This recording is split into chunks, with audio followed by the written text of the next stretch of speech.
Youch!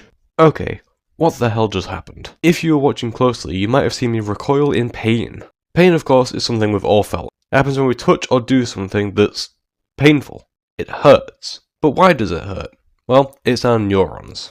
These pesky little cells are responsible for every movement we do. When you lift your pinky finger while enjoying a nice glass of champagne. When you squint your eyes when looking at a bright light.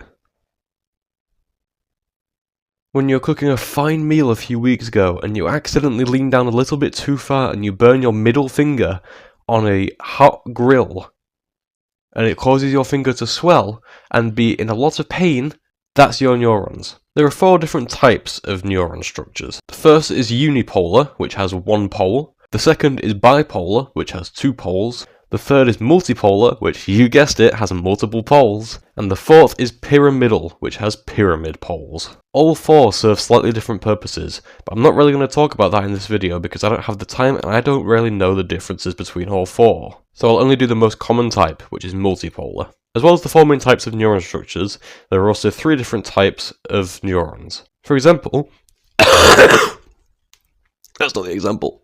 For example, there's 3 specific neuron types that are involved in immediate reactions.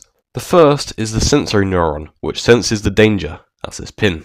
The sensory neuron transmits a signal to the spinal cord once pain has been felt. The second neuron is the relay neuron, which passes the message within the spinal cord onto the third neuron, the motor neuron. This neuron activates the muscle, or the gland, in the area that needs the attention in order to help relieve pain or stop it immediately. In this case, that was, once this pin touched my hand, it was moving my hand away. Now you may be thinking, why on earth does the signal come from the spinal cord and not the brain? Well, usually it does come from the brain in most reactions, but in cases where an instant reaction is needed, it actually comes from the spinal cord, because the spinal cord is much quicker than the brain. So, how are neurons even activated in the first place? Neurons are activated in 2 ways. The first of which is when sodium moves from outside the cell, which has a high concentration, to inside the cell, which has a low concentration. This is called diffusion, and is basically what happens at parties. When you first enter a party, there'll be many people grouped together at once, but as the party goes on, people will begin to move to quieter areas of the room, in order to make more room in general.